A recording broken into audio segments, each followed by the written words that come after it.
Hi, my name is Mary Udia from Power Networking Forum, and this is my podcast, Empowerment Series with Mary. The show is about empowerment, networking, highlighting people doing good in their communities and paying it forward.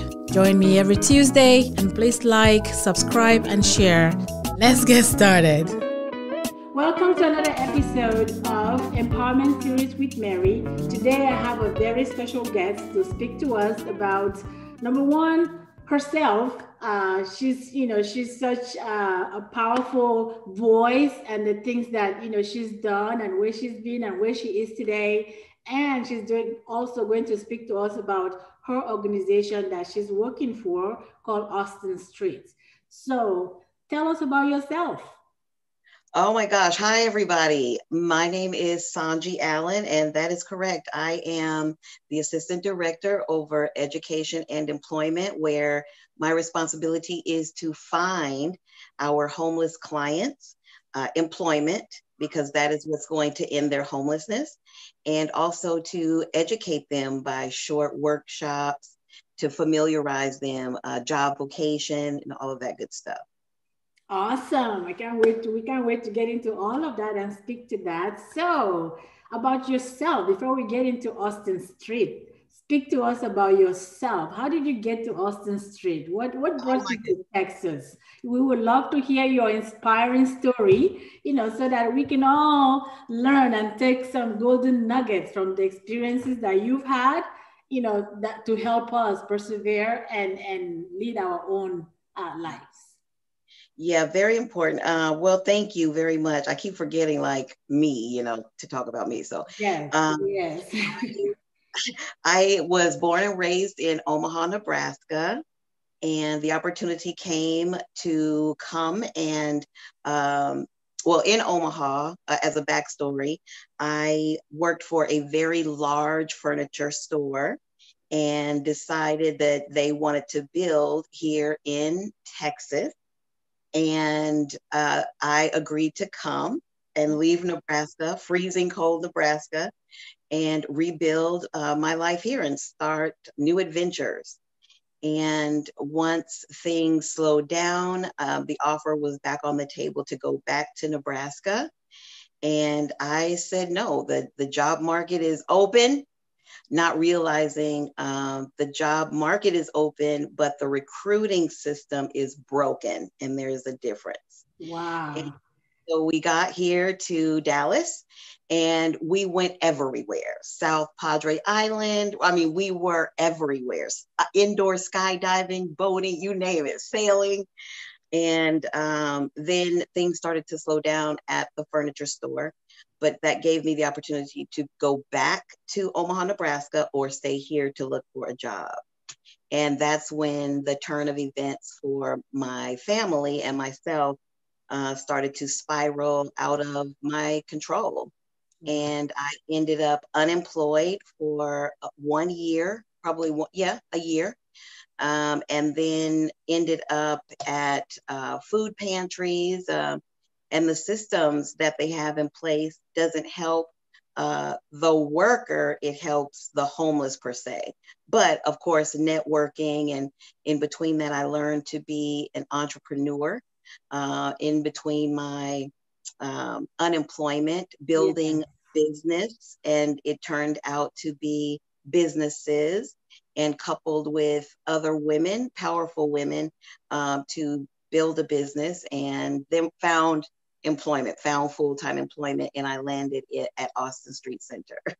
Wow, that is such an inspiring story, right? Especially during this time of COVID-19. Can you imagine people? There's so much, I don't even know what the numbers are right now in terms of unemployment, whether in Texas or across the United States.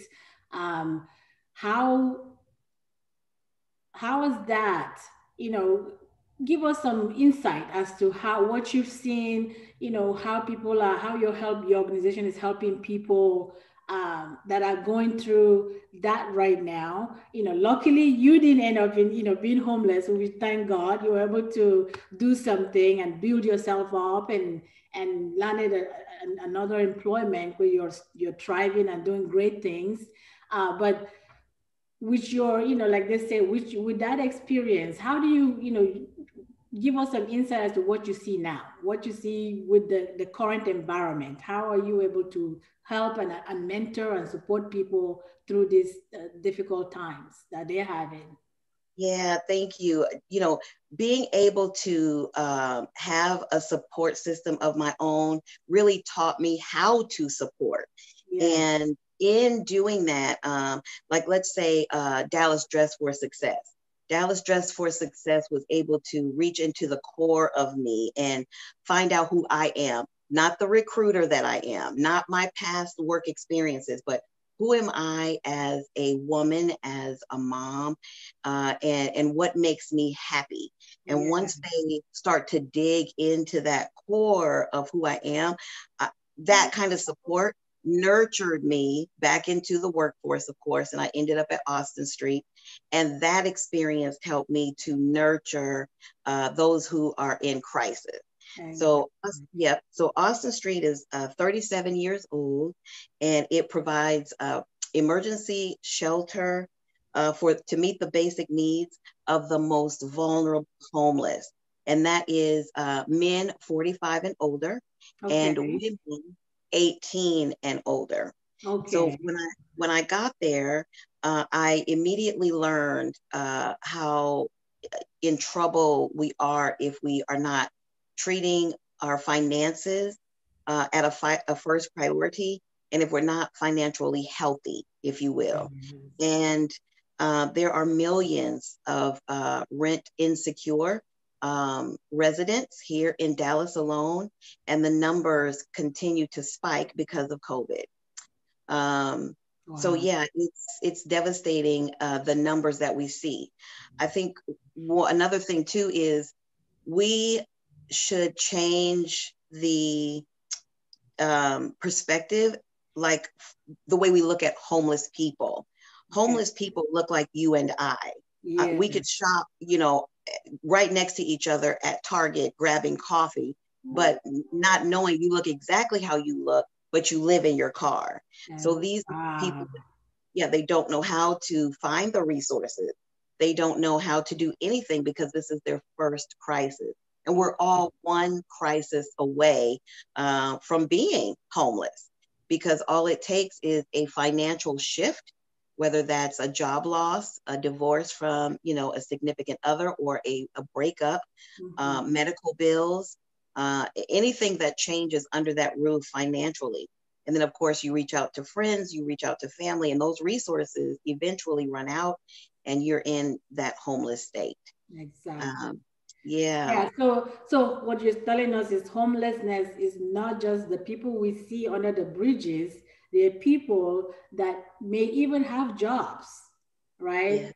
Some jobs, but because of where things are today, may not be able to pay their rent, or they don't have enough, so they end up sleeping in their cars. And we yeah. have to, yeah, wow, that is amazing. So so tell us, how can we find Austin Streets? What can we, as people that God has blessed, that we're doing well, right, support the causes of what Austin Street is doing? And so give us some insight as to where we can find you, what we need to do to be able to either volunteer or support Austin Street financially. Awesome. Well, you can take down Libby Card. Libby Card is the one who works with volunteers, donations. Libby, Libby Okay. .card, CARD, at Austin Street, all spelled out, Okay. .org. She is the one who you can email and find out the needs, and she will give you all, of the information you need on how you want to help. Because of COVID, the interesting thing is that when the world shut down to shelter in place, the Yep. homeless community sheltered in place at Austin Street, of course, Wow. with with a bed or cot, a bed, 3 showers a day, 3 meals. They get to do their laundry there, and there is a rapid rehousing program there. And so, since COVID, we aren't up and fully running on volunteers coming in and out. Okay. of COVID precautions right now. Yeah. But Living Card would definitely be able to direct you on still how you can help. We have a kitchen that we don't do any of the cooking. We feed approximately 250-ish people every day on the community volunteering to bring in those meals, breakfast, lunch, dinner. And the love from the community is amazing because it's like they're eating wonderful, delicious meals, but this is all depending on every day, 3 meals a day from that community to serve Okay. them. Yeah. Wow. So before COVID, if you were an organization, you would come in, bring your team, and then you guys would serve the food. So Okay, I we're was gonna ask that. Good. So do you yes, have like a kitchen? Because I've done that with my teams in the past, but like at Ronald McDonald's, so we went in with our own produce and we prepared lunch yes, for the guests, at Ronald McDonald House, to eat. So yes, it's similar to something like that. Organizations can either bring prepared meals and serve during a lunch or dinner, breakfast, yes. or come in and prepare, after COVID, of course, and prepare the meals. Yes, That's yes, we have yeah, we have drives now where offices or organizations can get together to okay. donate, like have this donating drive in their organizations and able to drop it off. And then Okay. some of our volunteers will the donors stay in the car, and Okay. then we out masked up and get the things out of the car. And of course, In if the you car. want to receive, Wow, yes. that's so amazing. I mean, everyone listening to this, if you're out there, you want to figure out how to help people during this COVID-19 period, Austin Street is, if you live in the Dallas area, look up Austin Street. Is it austinstreet.org? Is that your website? You have to at least get the basic information. There's a website, right? Yes. austinstreet.org. Yes, and it's a very nice, easy breezy website that you can go to and see how to use to sign up, and Yeah. then also how you can donate. Now, my department or my program, Education and Employment, we are our biggest thing is to empower and serve with dignity and respect. So I have this computer lab, and we Okay. do everything in this computer lab with social distancing, of course. Yeah. And the biggest need is trying to get plus size women dressed for an interview. And we want our organizations who are donating or people who donate. I know sometimes we donate things that we don't necessarily want anymore. But Yeah. we want the clothes and those donations to be ready to wear. So we, Okay. of course, take brand new anything, but the biggest need is gently used but ready to wear attire Yeah. to interviews from head to toe, because I'm the image consultant. So I want them to show up, if it's a Zoom call because of COVID, and Yeah. some employers still want to meet you in person. So they come looking very polished, very whole and happy. I think appearance is that self-confidence so that they can focus Exactly. on Yeah. skill. We all know it. Once you put on those heels, you got that Oh, pep in your moves. At least for us the ladies, right? I'm figuring it's the same thing for men. I mean, there's nothing like having a clean pair of clothes, yeah. ironed. So what you're telling us is donations, you accept clothing, but please, even if it's a gently used clothes, make sure it's dry clean, make sure it's clean. Don't just bring something soiled and because you're donating to, a non-profit doesn't mean it has to be raggedy. It needs to be something that they themselves can still wear. They just don't want to wear it now, but so they can donate that.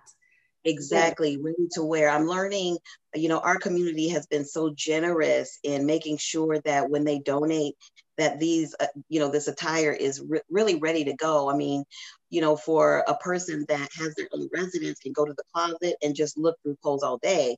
But when you're in a homeless state, ready for an interview, you've got to make what you receive work and look professional. Not Yes. like yeah, so agree. Absolutely. That is, Yeah, yeah, that was, thank God you covered it. I was going to ask you for your department, your area, education and employment. That is so important because you're like that first step for them getting back their life after they've gotten a lot of support. They now have, place to maybe sleep, find some meals.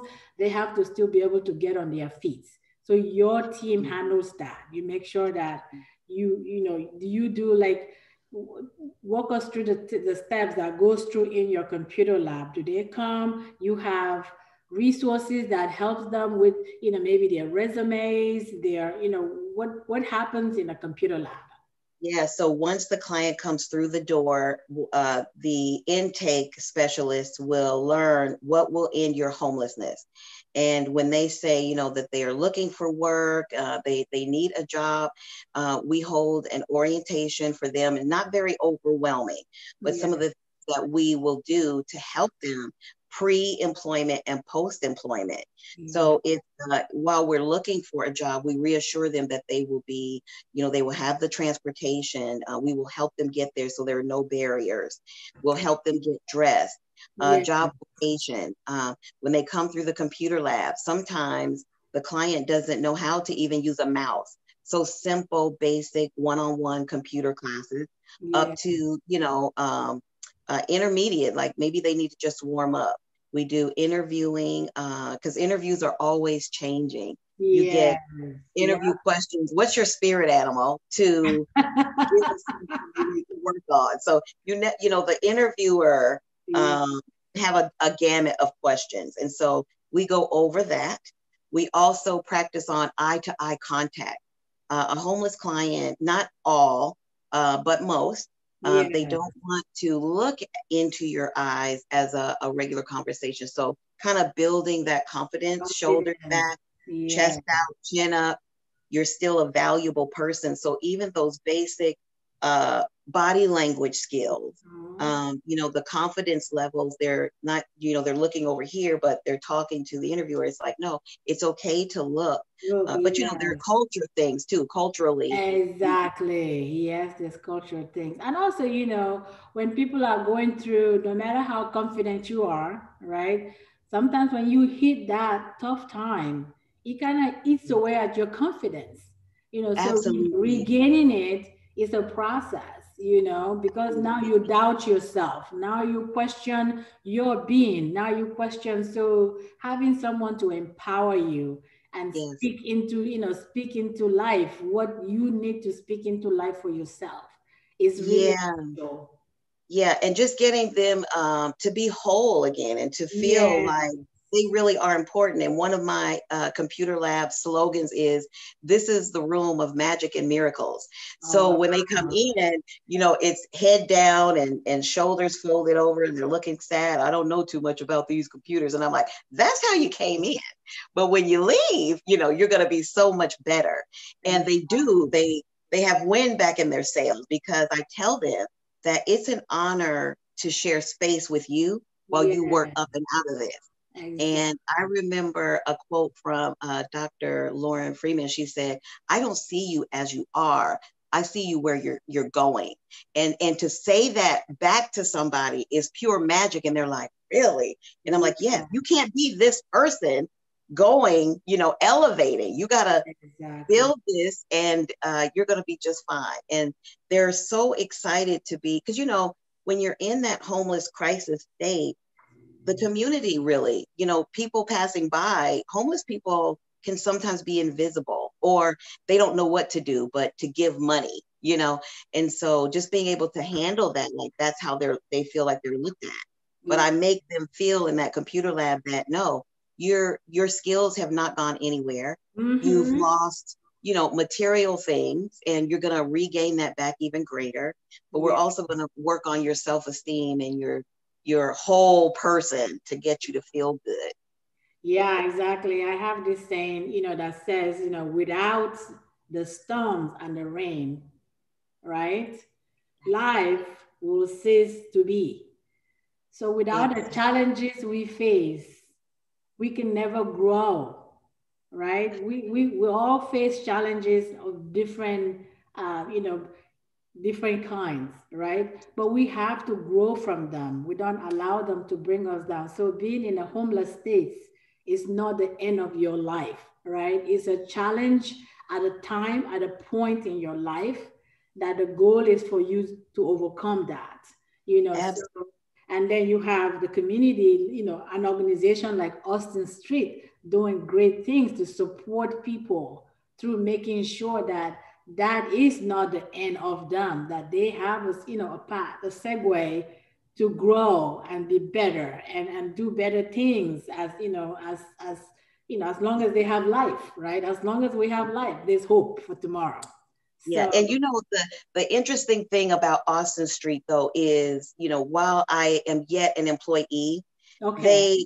they don't necessarily verbally, leadership doesn't necessarily verbally say they love their staff, but Mm-hmm. we know that love is an action word, it's a verb. Yeah. And Austin Street makes me feel so loved that I'm able to still spill that into the lives of those who also need to feel loved, because Exactly. you've got so many backgrounds, and so you've got older men and women like 45. I mean, that is an older population that we're putting back in the workforce, but making them feel like somebody cares, to educate you, to refresh something, to go over finances and how to handle that when you get your job, and just be supported. So Yeah. with the pre-employment, we make sure they know that they'll have a lunch when they go to work.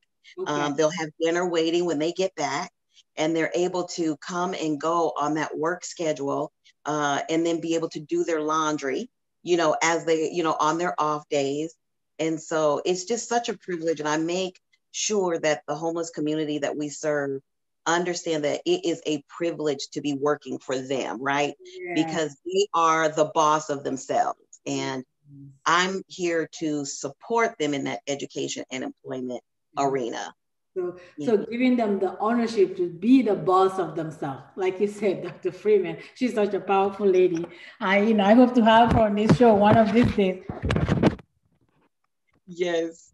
I hope to have Yes. her here one of these days, so that we can talk through, because she is a Yeah. boss. The best feeling ever when you have lost, let's say, everything, and you're having to rebuild, and that is not in your control.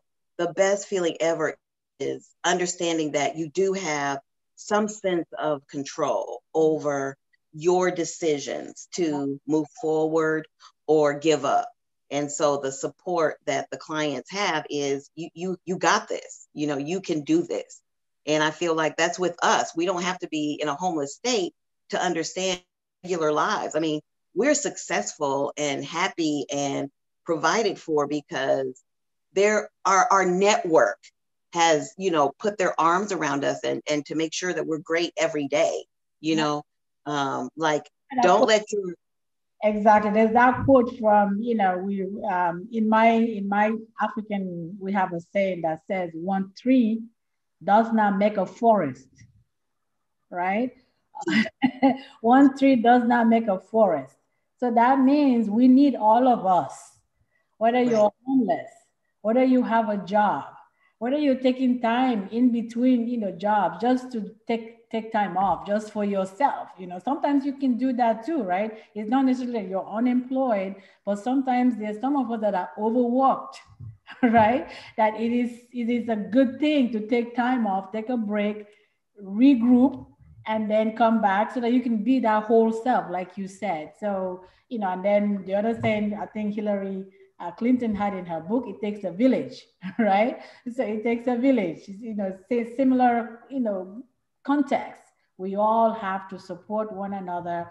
We all have to support organizations like Austin Street that is doing great work to make sure that people that hit a rough patch, lost their home, or like you said, in a divorce, lost everything and ends up living in their cars, or even sleeping on the street, or sleeping on a friend's sofa, right? All of that fits into that package. Is not, when we say homelessness, it's not about someone wandering the streets. There are different types of homelessness, and That's all of right. them deserve attention. All of them deserve care. All of them deserve our support to make sure that we are that village that supports them in the process. Yeah, it's so important. So Exactly. important. That is so awesome. So, I know you are at work. I really wanted to have a quick, brief discussion with you and put awareness out there because what we do here at Empowerment Series with Mary is, again, to put a focus on people doing good in the community, people providing services that helps people when in need. Because at some point in all of our lives, we needed a hand. All right. So exactly. So any last thing you wanted to add in terms of what your organization does before we go? I go into my funny quick segment of, five rapid question. I'll just throw you a word and you just tell me what that word means to you. Okay. Well, I just want to end with, serving the homeless community is the hardest job I've ever had in my life, but it is the most rewarding job that has ever made me so happy. And it's a heart job, but it's also hard, you know. But being able to really, if you strip away the titles, I would say that my responsibility is to breathe life into a person who is in crisis and remind them every day that they make it. Wow, that is powerful. That is powerful. And thank you so much for that. So I'm going to segue into, so love. When you hear the word love, what does that mean to you? As painful as it's heavy, it's painful, it's rewarding. Love is inconvenient, but we all have enough in us to give it. And I'm learning, in this thing called life, is we never run out of it, and we can always be in a place to give it. Wow, powerful. I couldn't have said that better. That is so powerful. I have learned so much from the people in which I support and serve in this. It's, oh my gosh, you completely forget that they're in a homeless state. And I'm like, you have, or what you feel like is nothing, but you really have those things in you, with you, that money can never buy. There's not a job, that will make you this person. So I've learned a lot about love working this. That's why I threw that word out because that job is a job of love. It's not even about a job of, I have a job, like you said, it is hard, but it is the most rewarding. And for it to be rewarding, you have to love doing it. You have to love helping people. So that is so amazing. Movies. What's your favorite movie? Oh my gosh. Working 9 to 5 with Dolly Parton. That's awesome. I love the music in that. Have you seen it? Have you seen? Oh my God! Because it is for a workplace for women. Like, we're mothers and we're these CEO engineers at home, and to still make money and incorporate family and responsibilities outside of that. She just revamped that whole place, her and her whole team. Exactly. And I feel like the effects of that is how our friends are. Our friends are going to make sure we don't let our good or good enough be the robber of our very best. Yes. Can do this, That is a good one. I mean, that putting that as part of your analogy of, especially, we wear so many hats, right? We are like CEOs at homes, we go to the job. It's like there's so much. You may not be the CEO, but the task in your, lined up for you to do. You're that CEO of yourself to make sure that you accomplish that. You're CEO of, definitely that is a good one. I'm gonna steal that one from you. Okay, please do. I always wonder what that movie would be like if it was like today's time. I think all of us would be like CEOs of our own companies because jobs are so topsy-turvy, but it's still a good one to me. It's my favorite. It is. I would not, my favorite is Coming to America. Yes, they're coming out with a second one. Is it out yet? And they have a new one coming out, so I can't wait. I'm like checking the date every day. When is the second one? Just for me, being an immigrant and coming here and experiencing. So that's a whole different topic. But You can definitely, totally relate. yes, exactly. So I'm excited. I can't wait for it to come out. But definitely this one, aligning it with where we are as women, definitely, yeah, you're right. It's a movie that they need to do a sequel to, so that Uh-huh. bring in today's environment, and make it more relatable to the younger generation coming up. And say, yeah, Yes. this is, yeah, but definitely thank you so much, Sonji, for joining me today. It has been a pleasure having you, sharing insights about yourselves, about Austin Street, and how we can support and check out, what you're doing there at Austin Street. We look forward to supporting Austin Street, and I look forward to continuing our relationship and building and understanding, how life, works. So thank you so much for taking the time. Um, and to the viewers, please like, subscribe, visit austinstreet.com and check out Empowerment Series to make sure that you follow us every Tuesday. Thank you so much. And also, I forgot to, in the beginning, I meant to say, happy, this is February, it's our Black History Month. So how did I forget that? I wanted to start with that. Happy Black History Month. And thank you so much for joining me today. It's been a pleasure. Thank you. It was wonderful being here. Thank you for having me. Absolutely. All right. Have a good rest of the day, and we'll talk soon. All right. Go in love.